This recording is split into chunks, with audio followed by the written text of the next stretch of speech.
Busquemos ao Senhor de todo o nosso coração e assim o encontraremos. Jeremias capítulo 29, verso 13.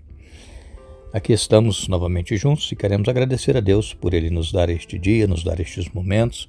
Agradecemos a todos vocês que estudam conosco, a todos que compartilham esses estudos, a vocês que são inscritos no canal Hora Tranquila no YouTube, que clicam no dedinho de joinha e também a vocês que nos escrevem dizendo de onde estão acompanhando. Queremos aqui mandar um alô especial para Maria Filomena Pires Silva. Está parabenizando a filha Ana Carla, que amanhã vai completar mais um ano de vida.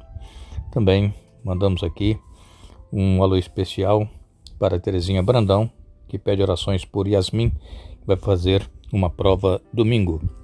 Um alô especial para Marlene Nunes e família, Ivonete, Jadna, Cláudia e família que estão enlutados.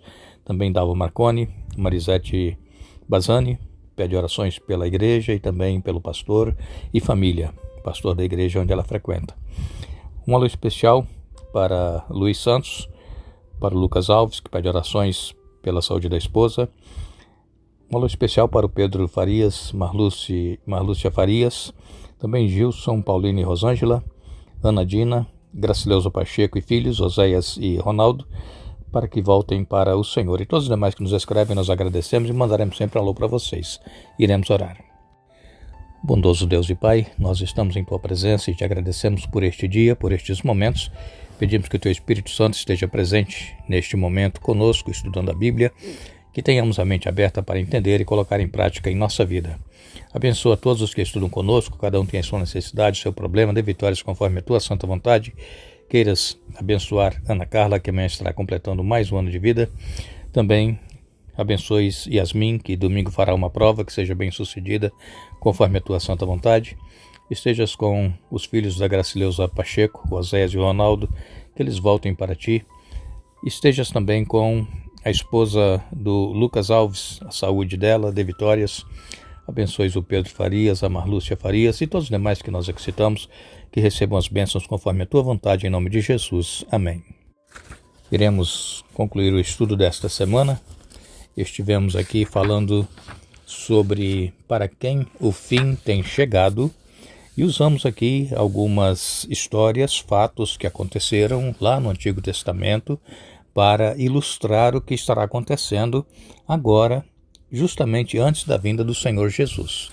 Nós usamos aqui aquela experiência que nós citamos a respeito de Noé, o evangelista, durante 120 anos praticamente, construindo a arca, pregando, e o povo zombando de Noé, dizendo que ele estava louco e que isso não iria acontecer, porque nunca havia chovido, eles nem sabiam que era chuva.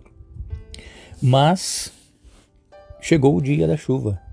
Eles viram os animais entrando sozinhos na arca, de dois em dois, o macho e a fêmea, e viram depois Noé e a família entrando na arca e a porta sendo fechada por um anjo. Eles não viram o anjo, mas foi o anjo que fechou a porta da arca.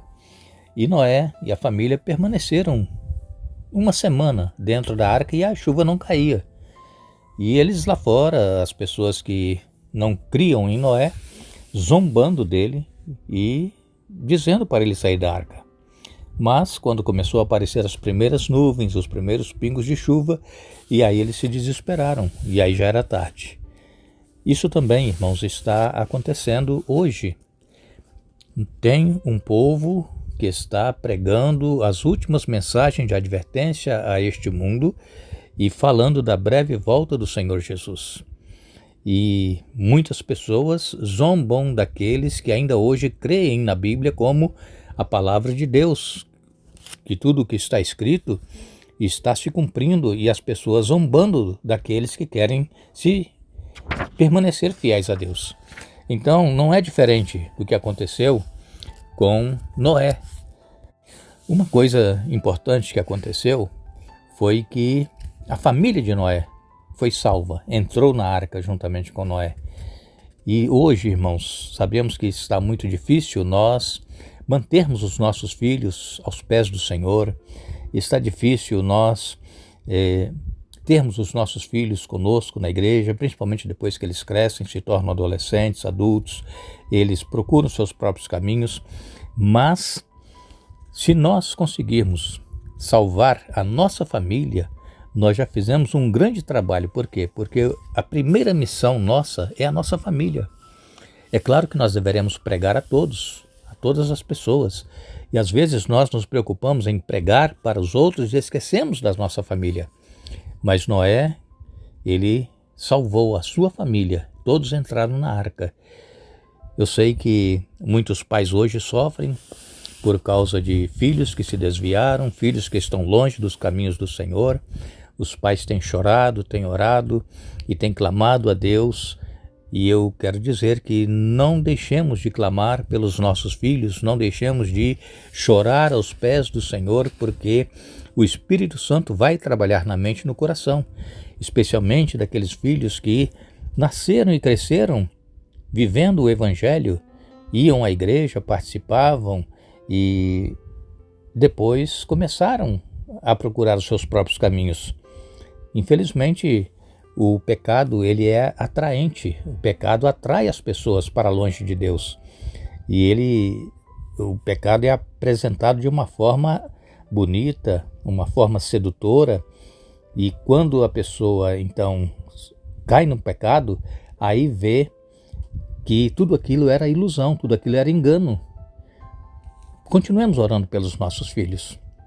E com certeza, Deus ele vai fazer a obra no coração e na mente dos nossos filhos, trazendo-os de volta para os pés do Senhor.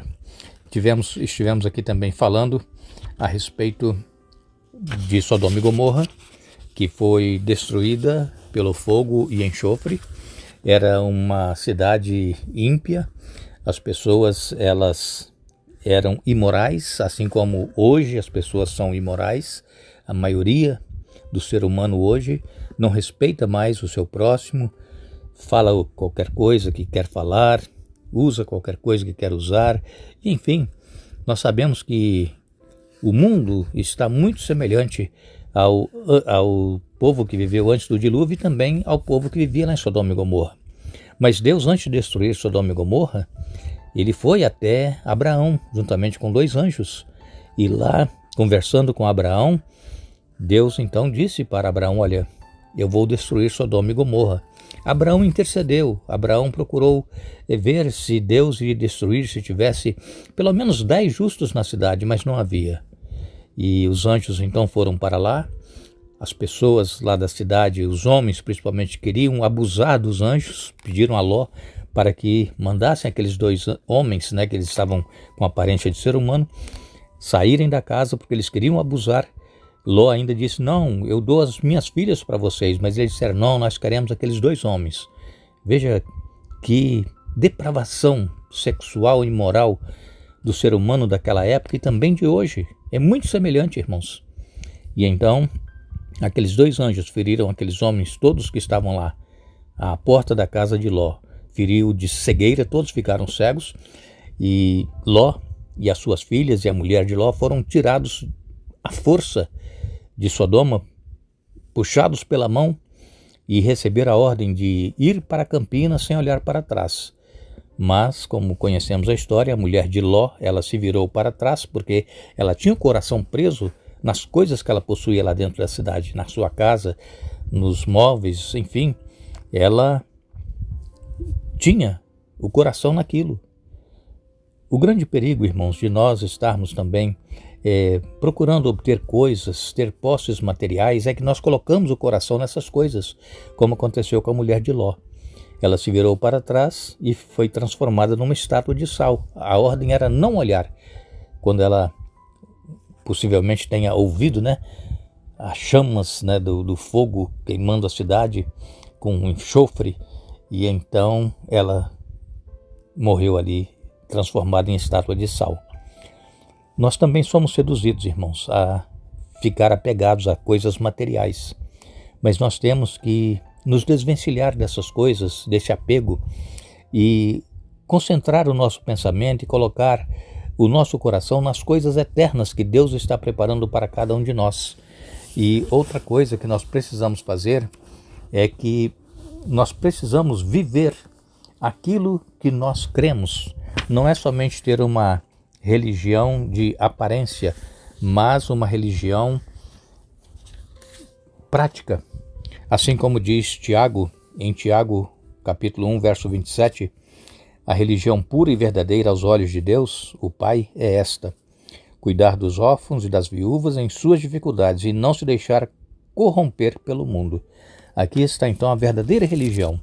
É nós nos preocuparmos com as necessidades das pessoas que estão ao nosso redor, em especial aqui os órfãos, as viúvas, que passam às vezes muitas dificuldades, e não deixar nos corromper pelas coisas deste mundo. Jesus, ele disse aos seus discípulos que eles, os discípulos, estavam no mundo, mas eles não eram deste mundo. E como é que nós vamos entender isso? Nós também estamos no mundo, mas nós não somos deste mundo, porque a nossa pátria não está aqui.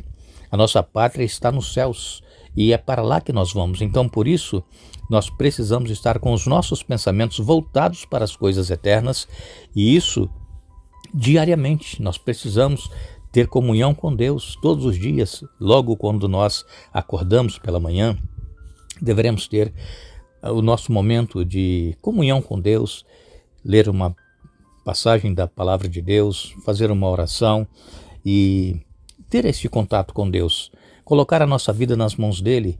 Nós não sabemos o que vai acontecer conosco durante o dia, mas se nós colocamos a nossa vida nas mãos de Deus, ele nos dá livramento, ele nos dá proteção. E quando nós chegarmos em casa, agradecermos por tudo aquilo que Deus fez por nós, mesmo sem nós termos percebido os livramentos que ele nos deu. Nós estamos vivendo uma fase do juízo pré-advento, conforme nós estudamos ontem em Daniel no capítulo 7. Jesus, ele recebeu da mão do Pai, o ancião de dias, o livro, e neste livro estão ali contidas todas as coisas que estarão acontecendo nos últimos dias da história deste mundo, e somente Jesus é digno de abrir. E no céu existem os livros que têm todos os registros dos atos dos seres humanos. Os nossos atos no dia a dia estão todos lá no livro, nos registros celestiais. E quando Jesus voltar, todos nós, todo ser humano, irá comparecer à presença diante do tribunal para dar contas da sua vida, do que fez e o que deixou de fazer. Mas que Deus tenha misericórdia de nós, que Deus nos abençoe, que Deus nos ajude para que possamos estar fazendo sempre a vontade dele em nossa vida, vivendo segundo a sua orientação e na certeza de que estamos sendo lavados e remidos no sangue do nosso Senhor Jesus Cristo, que morreu por nós para pagar o preço do pecado. E quando ele voltar, nós estaremos prontos para ir com ele e viver eternamente com Jesus, com Deus o Pai e o Espírito Santo. Que Deus nos abençoe, que Deus nos dê um bom dia. Retornaremos no domingo para dar sequência a esta série Alusões, Imagens e Símbolos. Nós desejamos a todos vocês um bom dia, um feliz dia da preparação, que é hoje, sexta-feira, um feliz sábado, que é amanhã, e lembramos a todos, Jesus, ele disse: examinem as Escrituras, porque elas testificam de mim. João capítulo 5, verso 39. Que Deus nos abençoe.